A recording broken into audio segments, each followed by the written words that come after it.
Okay, everybody. Welcome to the AZ Enduro Nerds podcast. Man, that sounds funny to say. At least that's what I'm calling it for now. I don't know, that's what it's gonna stay. We are up here in Prescott today. Just kind of doing some training, honestly. Gonna run a few different motos of this loop that's super fun. And I figured I get to use my friend Michael as a test subject. So he's the first guest officially. We attempted this 2 weeks ago, but had some bike issues once we got rolling. We're not gonna blame Michael for being cheap or anything, but Are you hearing that? I'm not hearing you. Every time I try and give it throttle, it dies. That sounds super weird.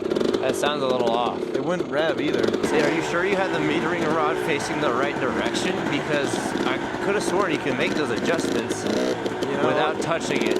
It is possible I have it the wrong way. But that really is what it was.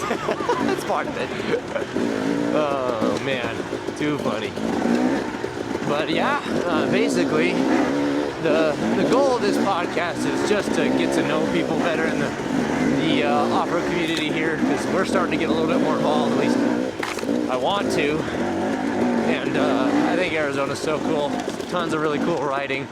And not that like that's the only place to ride ever, but anyways, I just kind of wanted to start off asking Michael a couple questions.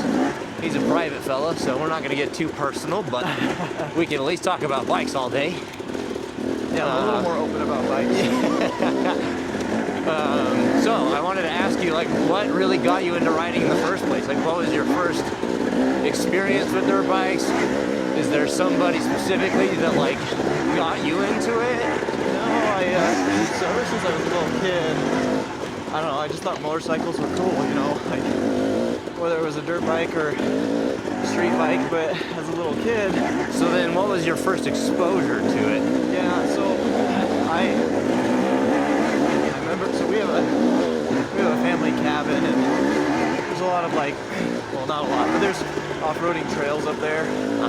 And so at the time, everything was just four-wheelers, and occasionally you'd see a dirt bike. I think it was honestly more so like younger kids on dirt bikes, like 50s to 125s. Yeah. And ever since I saw, the first dirt bike, I was just like, I want one of those. Like, I want to ride it, That's so cool. So how old were you? I mean, maybe 6 or 8, somewhere in there. Okay, I'm kind of the same thing. I wanted one so bad. My parents were obviously a little hesitant about me just jumping on something. I wanted them to get me like a 50 or something. Yeah. But I begged them to get me a bike for I don't even know how many years. They would know better than me. Yeah. I begged them for years, and I don't know if they were just thinking like, maybe this is a fad or a phase he's going through. Like, he really was interested in this thing, but his interest will quickly die off. But I think after asking for years and years and years, they finally got the message that my interest wasn't going away. Yeah. And to be fair, I think that they were thinking, this is by far the most expensive thing he's ever asked for. So, it's not a Matchbox car. what's that? It's not a Matchbox car. Yeah. And so I think that they were just like, well, if we're going to buy this thing, we want to be sure that he's committed and not just going to ride it for a few months and then be tired. Yeah. So that's how a lot of younger kids are, so. Yeah, well, I mean, and to be fair, there's other things that I would try and I enjoyed, but I just didn't really like stick with.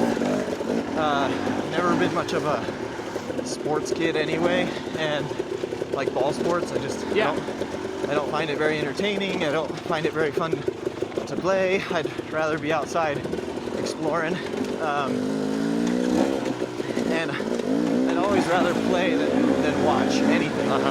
So I just did not get the watching sports that, I don't know, it didn't make sense to me. And I mean, even now, it's like I'd rather ride than watch riding, like to watch a race. Yeah.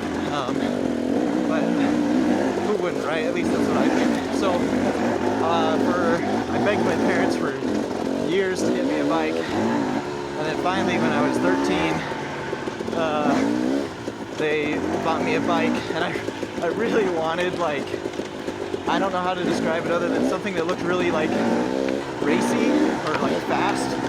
Yeah. And they ended up buying me what I think at the time, maybe still is, I don't know, was like the cheapest trail bike you could get.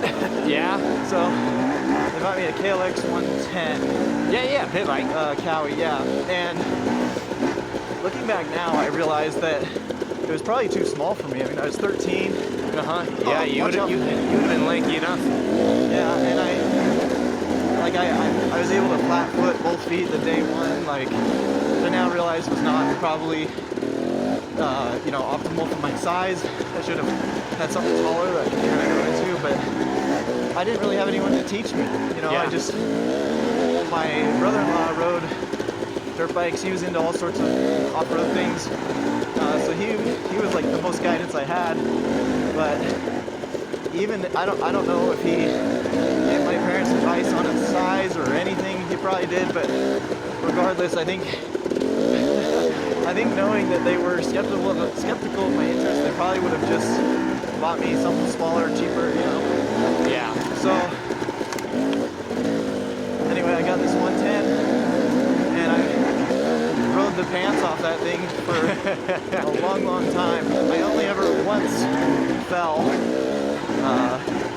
which, now every ride I pretty much take a fall because I'm trying to get better, but at the time I was like, oh yeah, if you fall, that's a big problem. So I only ever once fell. I think I was pretty cautious on it, but I just, obviously my body got bigger and bigger. Yeah. The bike didn't, and and those things can only handle so much real terrain. Yeah. So I got to the point where I was just like this, I don't know, teenager on a small pit bike, and it just didn't have the power I needed. And the eye-opening moment was, I remember one time we were trying to climb this hill, and I was in first gear. First gear. I was in first grade. First gear. I had it wide open, and I was off the bike pushing.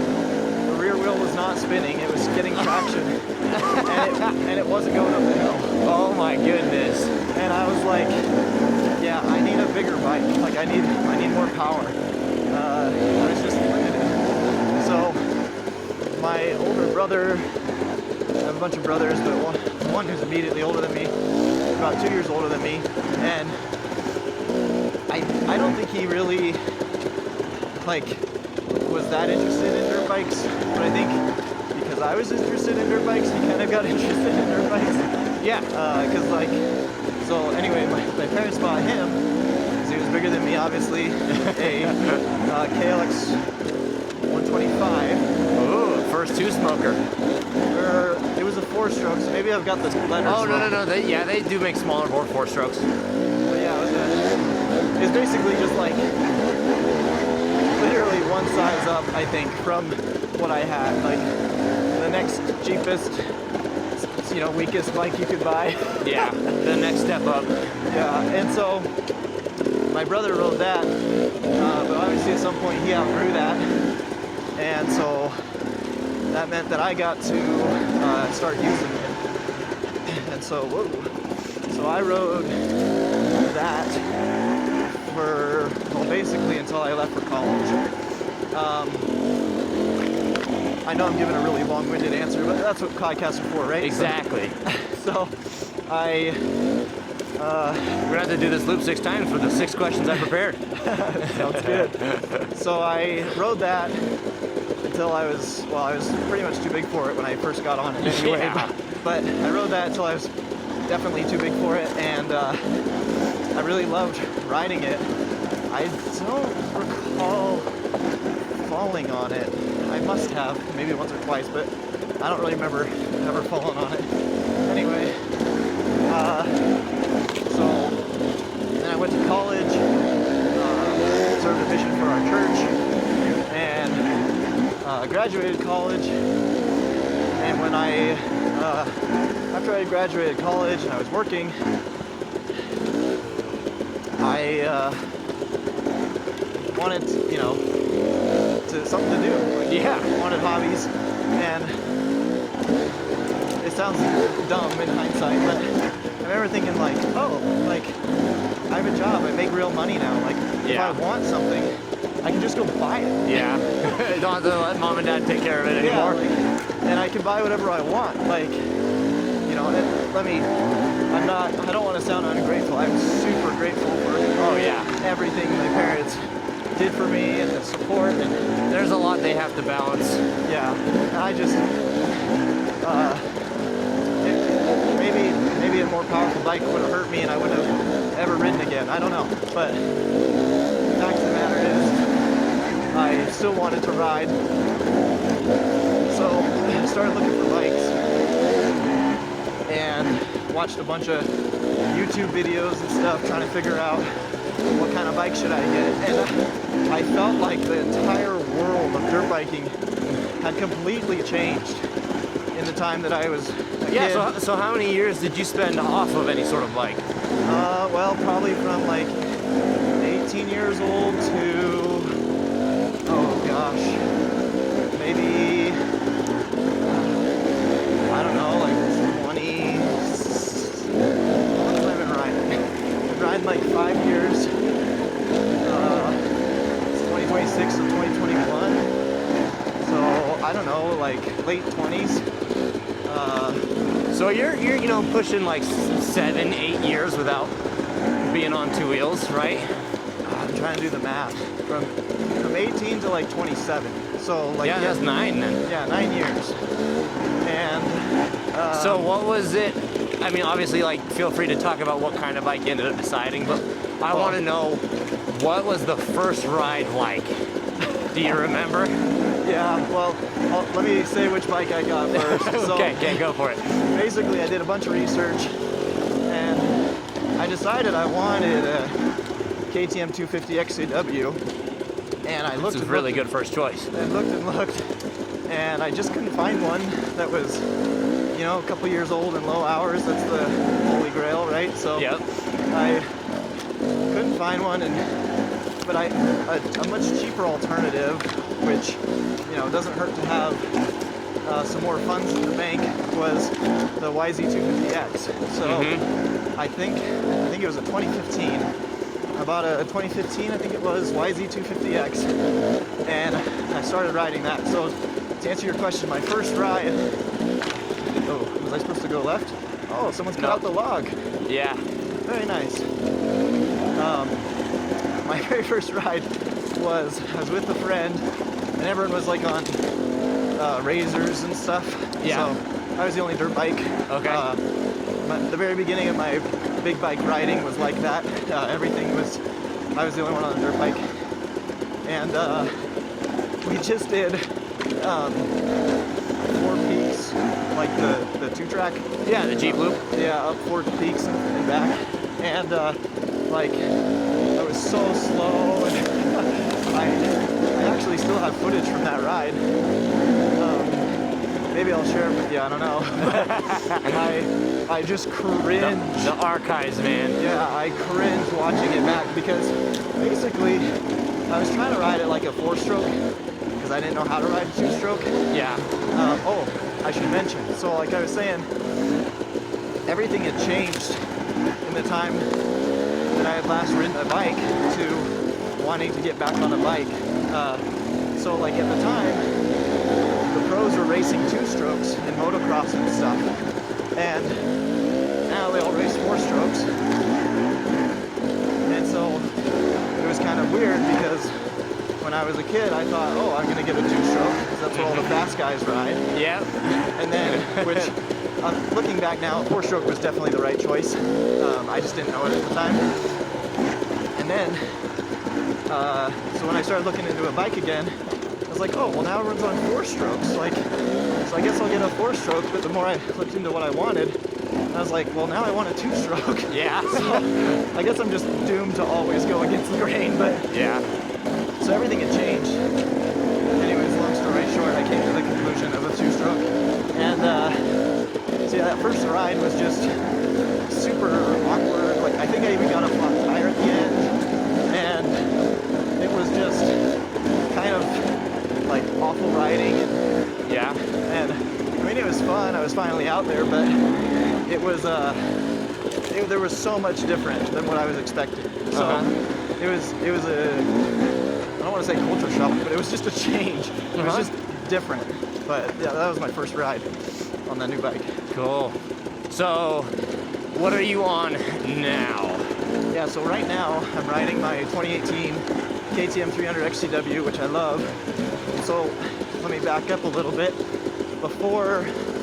After I bought that YZ250X, I actually only had it for, I don't know, maybe 5 months or so. Oh wow, I didn't realize it was that short. Yeah, I think I put like 40, 50 hours on it. But of course, just, you know, my luck and how life works. As soon as I bought that bike, lo and behold, a 2016 KTM 250 XCW pops up.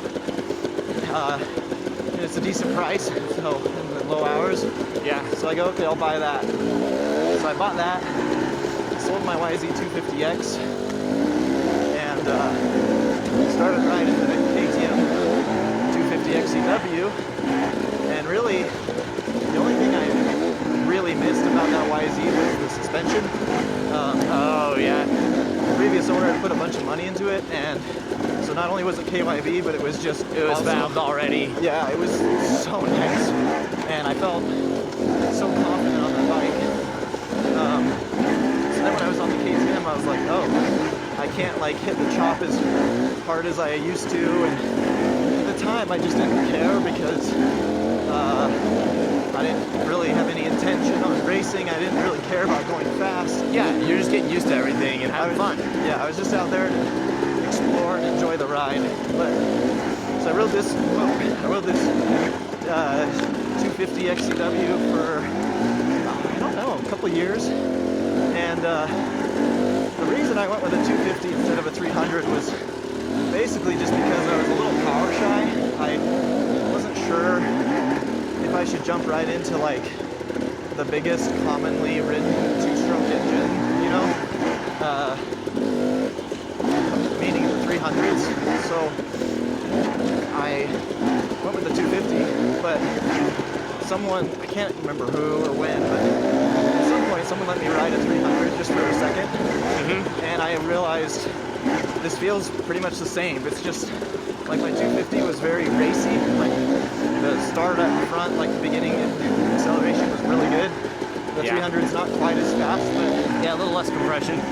But of course the 300 has that luggability, which as a newer rider I really needed and valued, because I was just stalling it out a ton, and I was trying to do, like, I was interested in like enduro style riding, and speed I didn't really care about, but I wanted to be good at obstacles. I'm still not really good at either, but I've gotten faster. Yeah. So I rode that 250 for a couple of years, and eventually I was like, you know what? So I bought it at, I think, about 50 hours, and when I sold it, I think it had 250. Okay. Maybe it was 290, something like that. So I put like 250 maybe hours on it. Yeah, that's more hours than I think I've ever ridden. That's awesome. So I was just like, okay, it's time for another bike, a slightly newer bike, and I really wanted a counterbalance bike like the newer bikes were, starting at 17. Yep. For the XCWs anyway, I don't know about the others. And I think the XCW is typically the last one to adopt, so they should have had counterbalances on everything else by then. Okay, but yeah, I didn't like how much the bike vibrated in my hands, and actually I still know the owner of that 250 XCW, and Oh, heck yeah. so I occasionally ride it. Every time I do, I'm like, oh yeah, the vibration in my hands, because I just get really bad arm pump. Like, Dude, modern two-strokes are freaking awesome. yeah. So I don't know how much the vibration helps, but on this bike, it seems to be helpful. I mean, it's not like it cured arm pump, but it seems better. And there are other reasons I wanted this bike too. But so I'm on this. It's carbureted. I run Electron carb, which ironically is what screwed us 2 weeks ago, and we couldn't ride, but finally got it running again. But yeah, so I've been on this bike. I bought it at around 50 hours. Let's see, I'd have to check, but I think I'm pushing 300 now. Yep. So again, I'm starting to go, well, maybe it's time for a new bike, especially after the issues we've had. Back on the pod. Woo. Oh yeah, forgot. Yeah. Remember, everything you say can and will be used against you on the YouTubes. All right.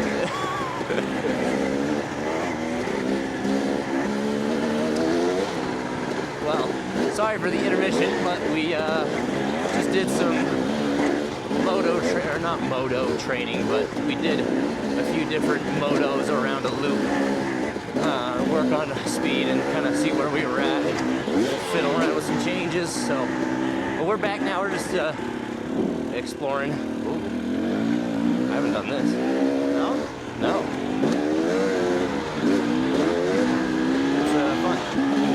Don't let me cut off your intro. Yeah, I did not know this was here. It's fun jumping these things. Yeah, it is. Okay, so where were we? We were talking about the bike you're on now, kind of how you got there. Yep. So you got quite a bit of seat time behind yourself now. Been riding for probably 5-6 years. Yep. Which is, I mean, honestly, like the same as me. I just have not nearly ridden as much. What would you say is something that, like, because I mean, I wanted to race when I kind of met you in my previous group. Yep. Wasn't really big into racing. So what was it that led you to like want to participate in a race? Well, it was kind of, honestly, when I learned about the Enduro style format, I have always, to this day, the idea of trying to get around someone who doesn't want me to get around them freaks me out.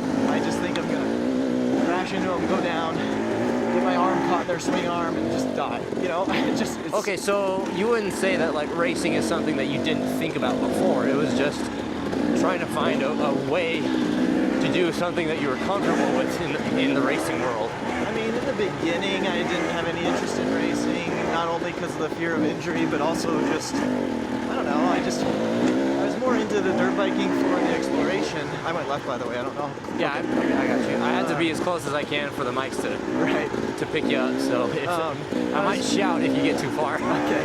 I was more so into dirt biking for like the exploration, finding new places. But the more I did it, the more I wanted to get good at it. And everybody says, and it seems to be true, that if you race, it'll force you to get better faster. So I thought, well, I want to be better faster. But I was afraid of injury. I was afraid of a lot of things. I was really afraid of,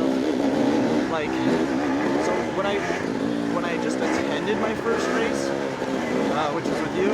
Yeah. I didn't race, right? I was just watching, and it was so different than I thought. I thought it would be like this big, ego contest, and everyone would be really pretentious. That's just the image I had in my head, and I just wasn't interested in that.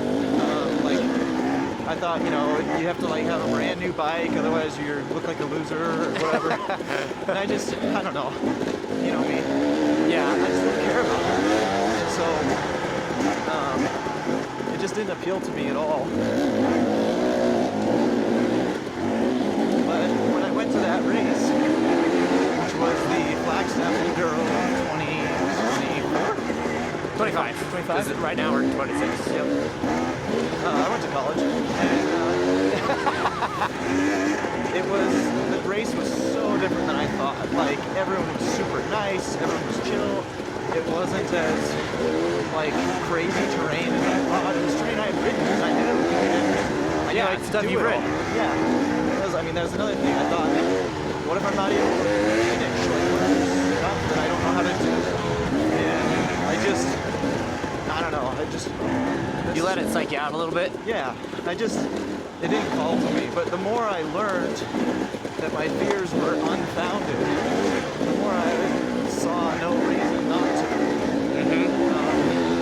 And I wanted to be better, of course, so after that I was just, and you and others were like, yeah, you should sign up, it'll be fun.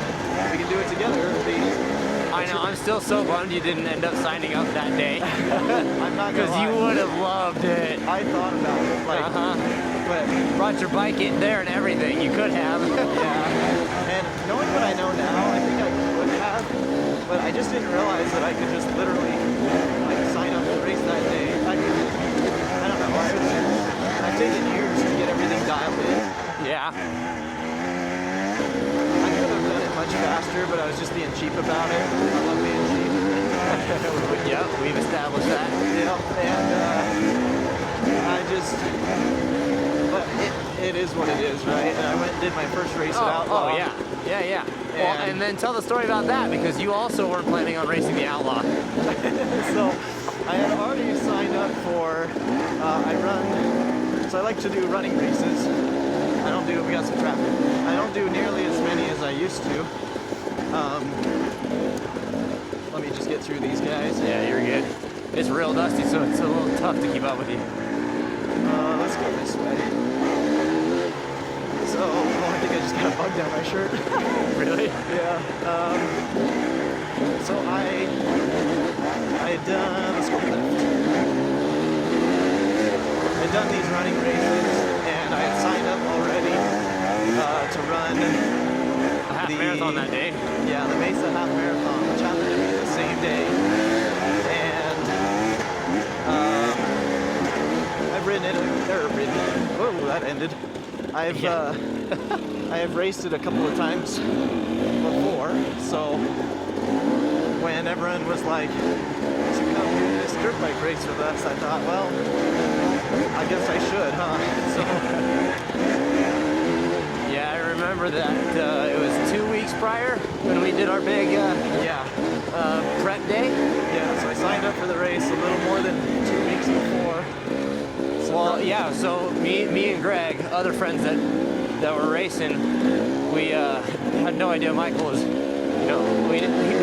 he wasn't signed up. And so we were just like, he's just here to train with us and, kind of rally us on the whole time. And lo and behold, he surprises us after, what was it, the first test? First ride? Yeah, first practice test. Yeah, because we were trying to copy the mileage. Yeah. And he's like, well, guess what? I will be there with you guys at the Outlaw. And so we were just like, what the heck? It was awesome, man.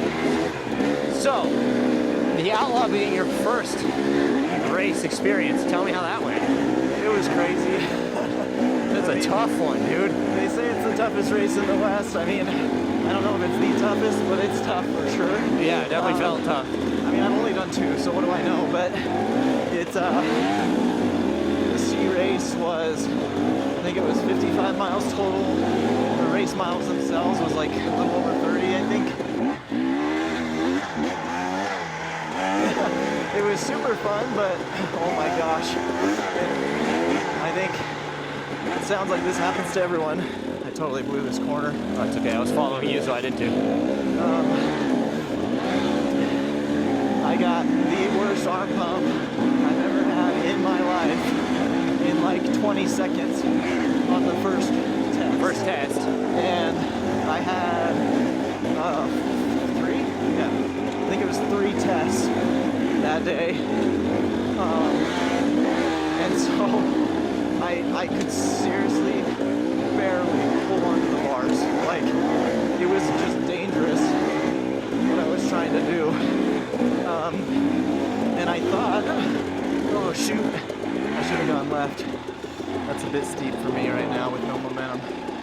Let's just try it. No, that's not gonna work. I'll come around. Go up this way then? Yeah, keep going. I should have gone straight. Well, I'll wait. Gotta keep the mics close enough. Yep. My bad. I'm having a hard time keeping up though, dude. Oh, really? Man. Good. All right. Let's see if I can, fans on. Let's see if I can. So, first race experience, I mean, not necessarily a shell shock, right? But definitely kind of eye-opening as far as how difficult it could have been. Yeah, it was so hard. Just because of the arm pump, really. Yeah. And, wow, I'm looking like an amateur right now. Oh, dude, so am I. And, this is actually pretty steep. Yeah, it's because I'm sitting. I'm taking this way because the view at the top is pretty sweet. You can see things late. Anyway, so super tough, and then I took a big long rest before the second test, and I felt better on the second test. I was kind of surprised how much better I felt, but I still felt like awful. Yeah. my forearms were dying. That's how I felt too, is like as soon as my forearm started to cramp and I got like the debilitating arm pump, there was just nothing I could do. Yeah. No break long enough, no drink long enough, or you know, everything I did was just so frustrating. Yeah, it's hard to day. recover. And I'm kind of the opposite of what it sounds like most people experience. So I get arm pump really bad at the beginning of every ride, and then the longer I go, the better it gets. Yep.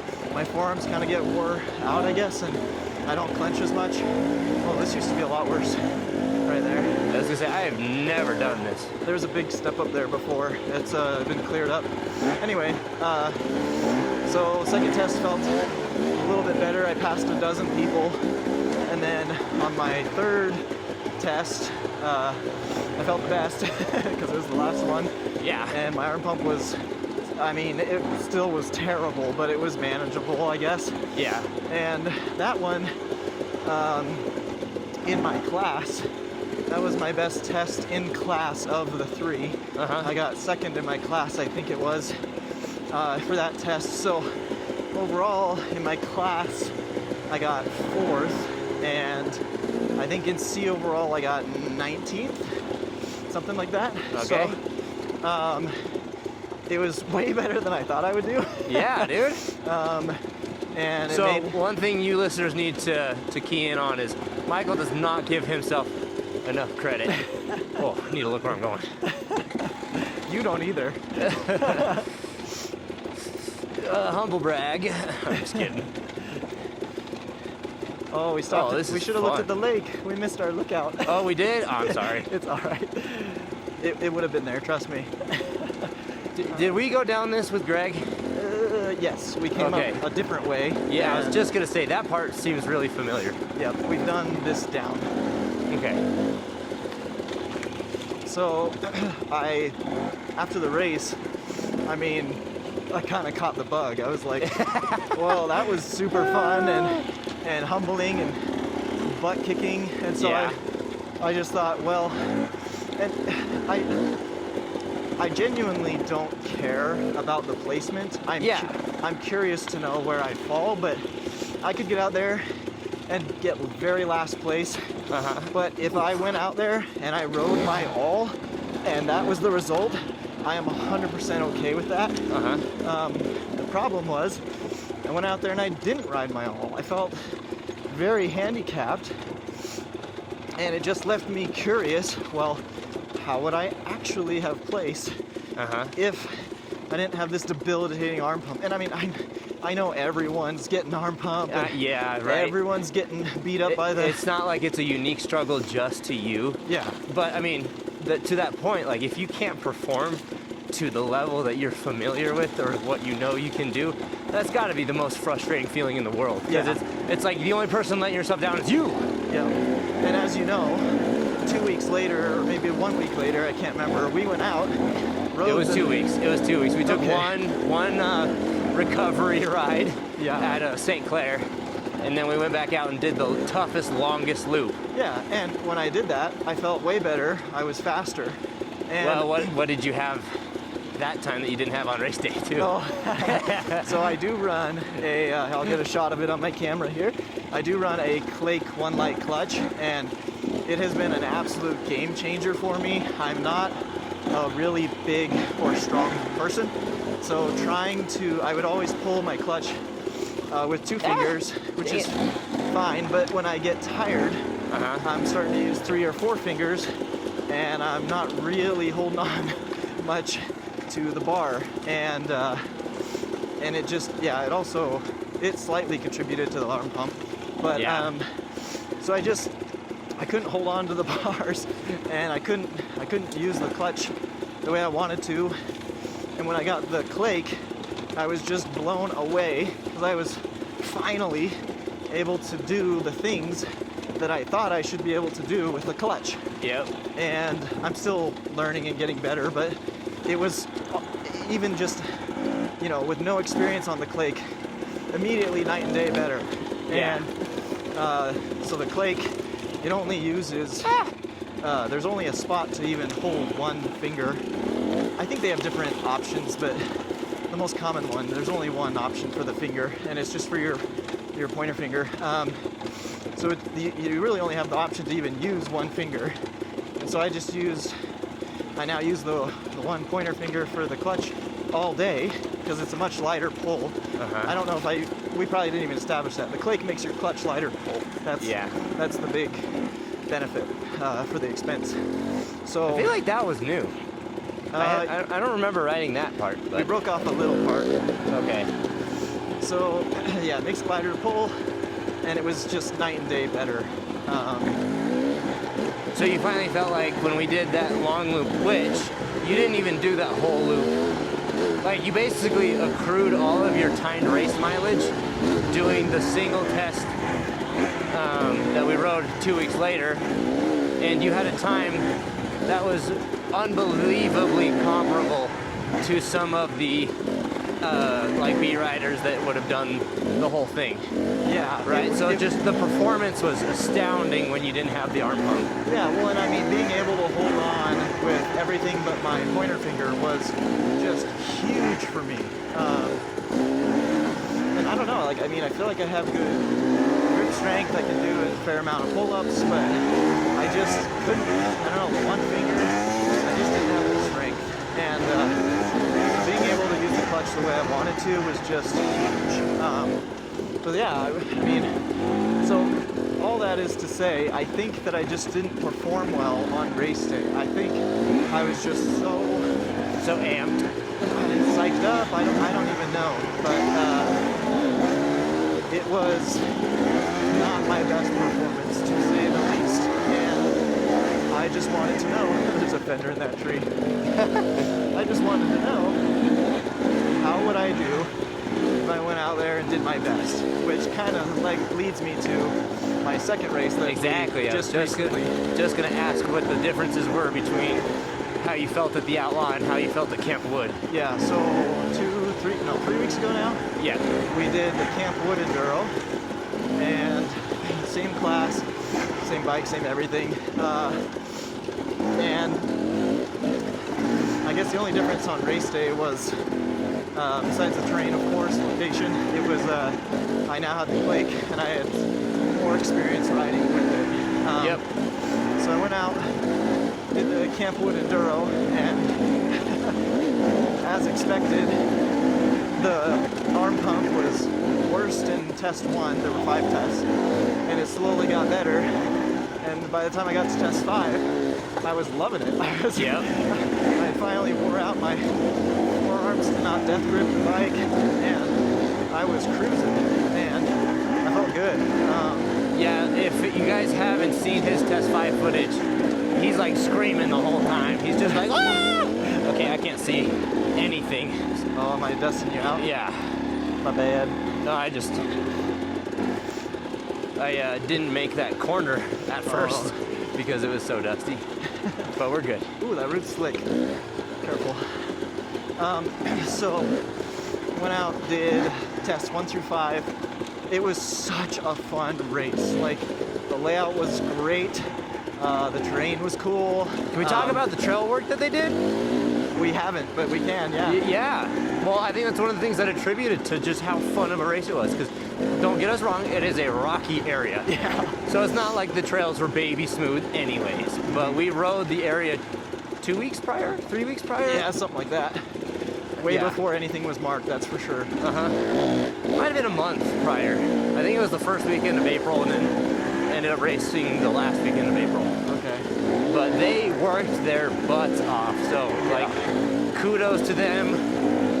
It was Arizona Trail Riders, right? Yep. If I'm not mistaken. And then it's a AMRA sanctioned race or event. So, sorry, I want to make sure people get kudos because I think that it's a very thankless job. Yeah. It's all volunteer work, right? Like they're not making anything, marking the course or prepping the course and trimming things and moving rocks. They moved so many rocks out of the way.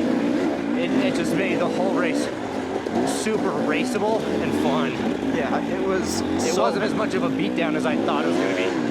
I agreed. It was so fun and huge props to ATR. Like those guys were just. It was top notch.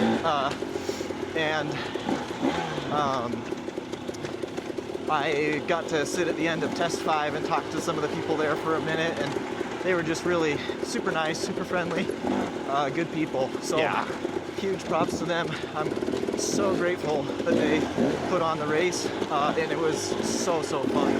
So I ended up taking 3rd in my class. So I improved by 1 position. And overall, shoot, I don't remember. It was better. I think it was, I don't want to say, I can't remember, but it was better than before, I'm pretty sure.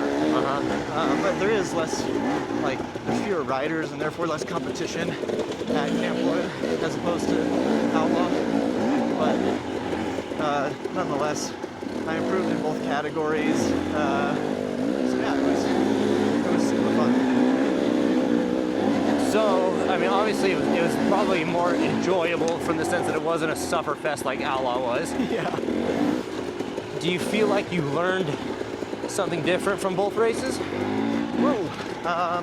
Outlaw, I felt like I learned, well, I mean, I already knew this, but it was painfully obvious that my hill like skills are awful. Like my come on. They are. My hill climbing sucks. I'm not very good at hill climbs. I think I've long time blamed it on the arm pump because I can't hold on. So like a lot of times if it's a real steep, rocky, slow climb, I just sit because I feel like the energy savings, I mean, I know I'm not supposed to sit, but the energy savings seems to be worth it. I'd like to get to the point. Whoa! Nice! I'd like to get to I got you. Thank you. I'd like to get to the point where I don't have to sit, where I have the stamina and strength to not, but that's just where I'm at right now. Like that climb back there where I went the wrong way, like I was sitting for that, you know? It's just, I just don't have the strength. Not after that long of a race anyway. So Enduro or Outlaw was, the lesson learned was get better at hills and just build up my endurance, be able to suffer more. Camp Wood was super fun. I think probably the biggest contributor to a better time would have been if I can just get my race day performance dialed in and get the arm pump under control. So, I mean, I didn't mention it, but the arm pump that I experienced at the Camp Wood Enduro was the second worst arm pump I've ever had, second only to the Outlaw. So, yeah, I think I just inhibitor, something to do with racing, where I cycle psych myself out. Everyone says, don't death clench the bars. I feel like I'm not. I intentionally tell myself, loosen up your grip, and I do. But nevertheless, I get the awful arm pump. And I mean, I feel arm pump the worst when I'm like riding with someone new that I'm not trying to impress, but I just don't want them to think I suck. As much as I actually do. So I just I feel it then too. So it's got to be some kind of like intensity related. Yeah, I have to perform. I can't look like a fool. I don't want to embarrass myself. I think it's tied to that. And I need to figure out how to beat that. Because it's kind of hard to just say, I just don't care as much. Yeah. Well, that's super cool. What would you say, having some experience with super long distance racing like marathons and stuff, what is different about the difficulty of that kind of an event versus an enduro dirt bike race? What's hard for me in a running race is I just can't get enough oxygen. Like I'm breathing. If I am drinking, I'm not breathing. And if I'm not breathing, you're not getting in though too. Yeah, and I can't run as fast. So for me, it's exhausting just trying to get breath. And while I certainly have moments where I'm breathing heavy on a dirt bike, that is just not. I just don't. That's not a hard thing for me. Like, it's not as cardiovascularly taxing. No, not like at all. I feel like I'm usually breathing pretty mellow, unless I'm doing like hard enduro, slow stuff, hike a bike. And then I'm breathing pretty good, but that's only small sections. Yeah, and even then, that doesn't feel like the hard part. But on a dirt bike, it's just the arm pump. It's just my arms hurt so unbelievably bad, and it's just a sufferfest. It's okay. How much can I push through this pain? So what is the psychological difference between the two then? Like, why do I not feel pressure to perform on running? Maybe that's a good tangent to go on, but I'm also wondering like if I guess you kind of packaged it in a better way than I could. I mean, I've never even thought about that question. This has forced me to think about it that way. I don't know how you're riding so fast while you're talking like this. This is insane, dude. I'm struggling. This isn't fast. Crazy. It feels fast. You're a class higher than me. Anyway, I went left, by the way. Yeah, I saw. Okay, good. So you're not that far behind. Not far enough that I'm worried about losing connection. So to answer the question, I think, and maybe this is, I don't know. I think it's when I started running races, I had absolutely no intention of running or racing or being fast or anything.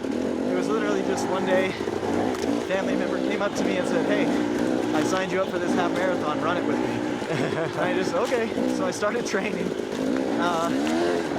and I went and ran that half marathon, and I got a pretty good time.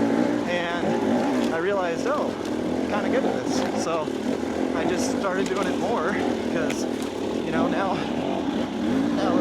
we've got running buddies, and jeez, that was a rough section. That was awful. I had my both feet out.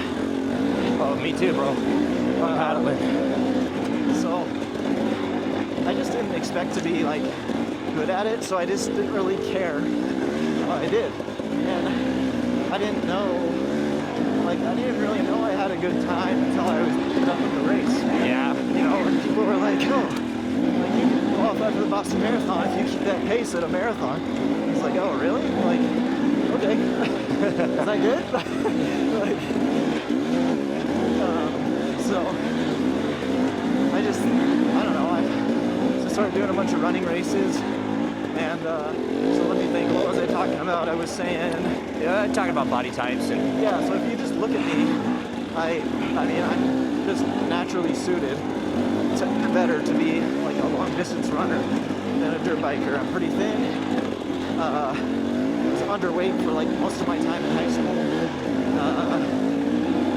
I'd lie at the doctor's office to get my BMI higher. Like, it was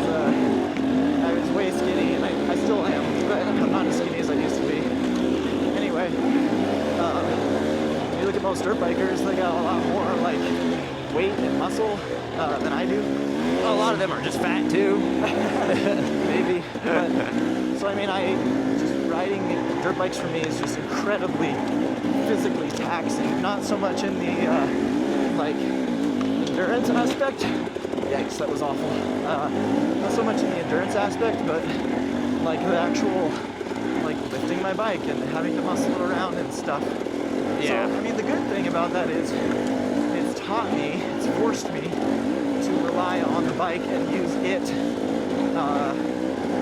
power to my advantage, right? So Yeah. if I physically cannot lift the bike, I have to therefore find a way to do it with the bike.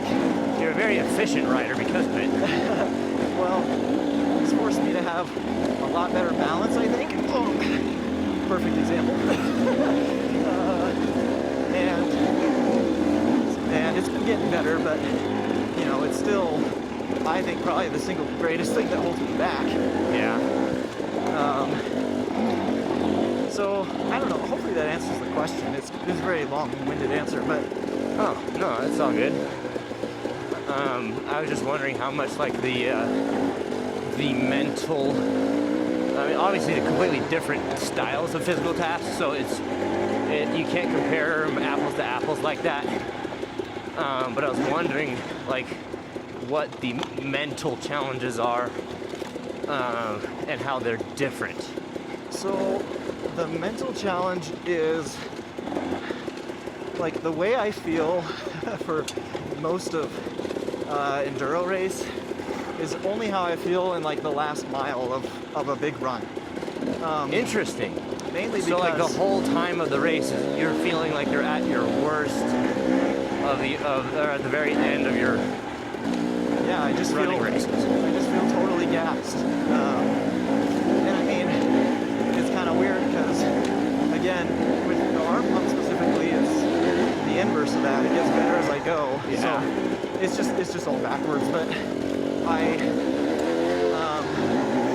because when I'm running, I think my legs just get used to. It's like, okay, we're gonna go X number of miles, and if what we've trained for is at least that much, then it won't be an issue. But Nice. if like let's say I'm trying to train for a race and I'm not in shape and I'm trying to up my max miles, Yeah. I'll do one long mileage run in practice each week, and that long run is just a mile more than the last week. Well, I feel great the whole time, except Okay. for that last mile. Yeah. That last mile is awful because I'm pushing myself to a new level of strength. Nice. I'm now saying, okay, instead of running 10 miles before my legs feel tired. All right, give me a second. I gotta catch up. Tree took out my hand.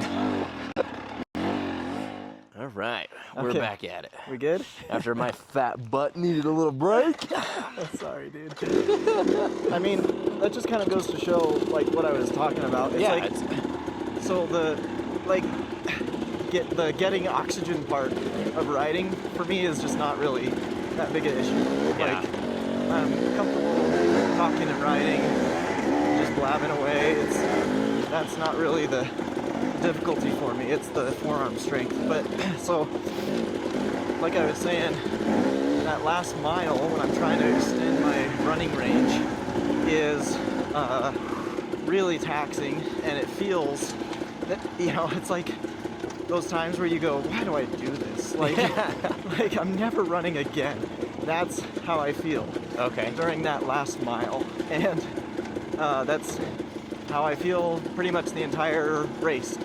Wow. For a dirt bike race. I mean, I totally remember feeling that at Outlaw.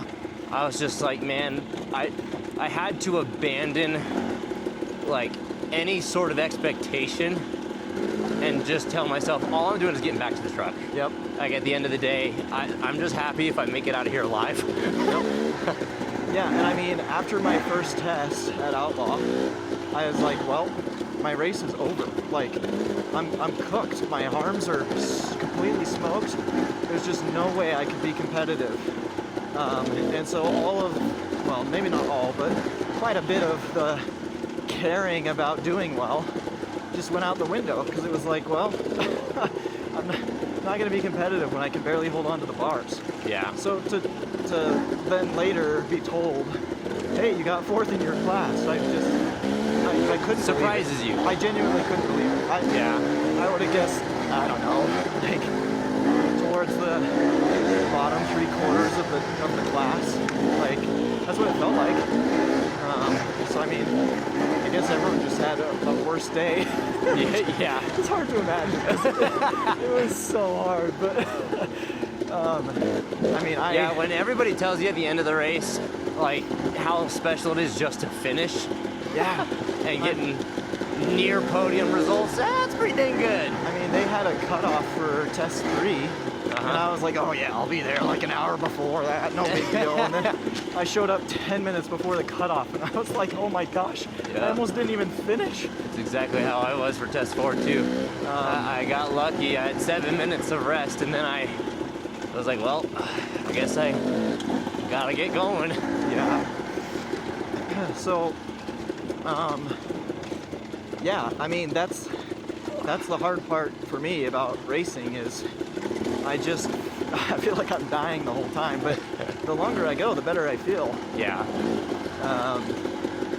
It's kind of weird, but I don't know, like even in running, I've always had a really good kick, which is like your ability to just bust it out at the end. Like I can always do a full sprint at the end. I mean, oh my gosh, that's insane. I'm sure it's not as fast as my like, you know, fresh sprinting to 40. Yeah, but I mean, like, let's say I'm doing a half marathon and it's 13.1, I will absolutely sprint that 0.1.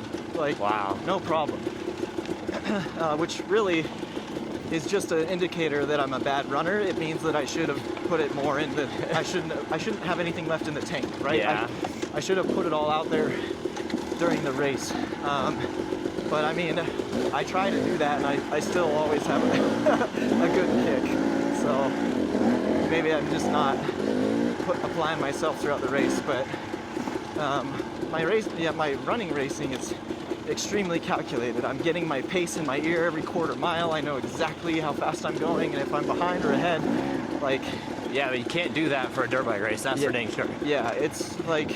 It's literally just like, oh, try to go as fast as you can the whole time. Yeah, and it, you know, with like a running race, there's signs every mile of how far you've gone and what you've got left. And on a dirt bike race, it's like perhaps I could sneak a glance at my watch if I remember how many miles this test is. Yep. Do some quick mental math. But well, and even then, it's so sketchy to try to look at your watch. Yeah, and I mean,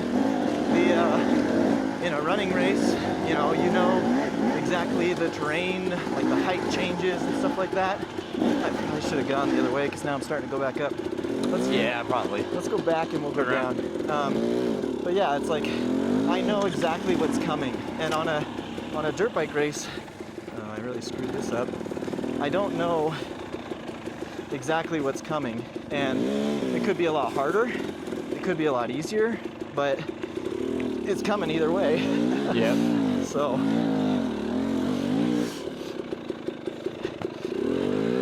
This is something else I need to get better at is turnarounds.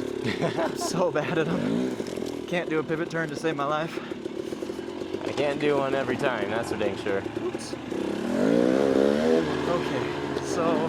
Well, that's cool. I mean, it's interesting to me to try to find some of the parallels, but also the obvious differences between two completely different disciplines.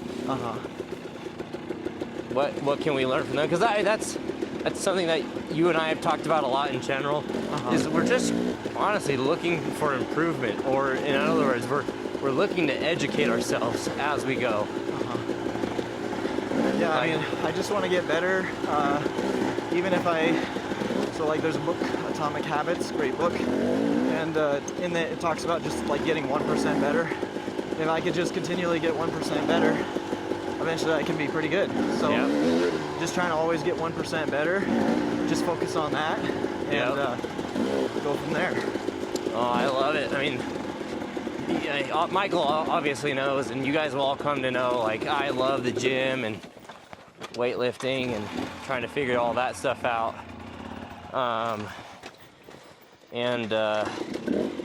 That's one way to progress in life and physical achievements and just like seeing numbers grow, but also like dirt bikes have got me out of my comfort zone really well. Sorry, you're a little far. I don't know if I'll be able to. I just had to take that slow. Ooh, this is gross. This is a tough down. Going up it would be really tough. Yeah, I was gonna say, I don't know if I've done that before. This is the one I wanted to take you up, but we kind of ran out of time once before. Oh my gosh. But yeah, not an easy up. But the down's doable. You were talking about the gym? Yeah, I mean, that's something that gives me very clear metrics of progression. And not that like racing doesn't. Obviously position and times and all that get better. But it's a little bit more subjective. Like, how do I feel? What can I change? So, I don't know, they're both vices for me. I love dirt bikes and like getting into racing and having a group of friends now that like wants to go out and race, because I would have done it sooner had I felt like anybody else in my group wanted to. And I probably didn't like bring it up, but I always wanted to get into it. I mean, what got me into bikes is Travis Pastrana, man. Yeah. Watching him do the double backflip, I think. I should have rolled this. I grew up with like 5 channels of TV, right? Yeah. We didn't have cable, and X Games came on. Yeah, I should have rolled this too. I was just like, oh my gosh, this is the coolest thing ever. Yeah. And I ended up watching him land his double backflip live one time. That was the first one ever, right? So yeah, the first one ever that he landed in competition. Oh my gosh, man, it was the coolest feeling. So I was obsessed with like FMX at the time, because since X Games wasn't really like motocross, it was racing. And then my dad was just like anti-dirt bike. He thought quads were fun and cool and safe, and we would do that as a family. But we had 2 little KTM 50s that never ran great, and we didn't really take them when we did go on like family rides. So I didn't really get the chance to experience bikes until I got back from my mission. So I was like 20, 21 years old. And oh my gosh, I'm so glad I did. So glad I had a cousin who got me into this. Yeah. So, in a nutshell, I'm getting fucked up. Dirt bikes are sick. They teach you a lot about life, about perseverance and growth. And racing's super sick. So, thank you everybody for joining. Thank you, Mr. Michael, for giving me your voice and your time. Absolutely. Kicking my butt today. Holy crap. This corner. Dang it. I just know these trails. Yeah, that side hill that's real blown out. I'm struggling. But yeah, anyways, thanks for listening. Thanks for watching. We will catch you guys next time and see where we go next.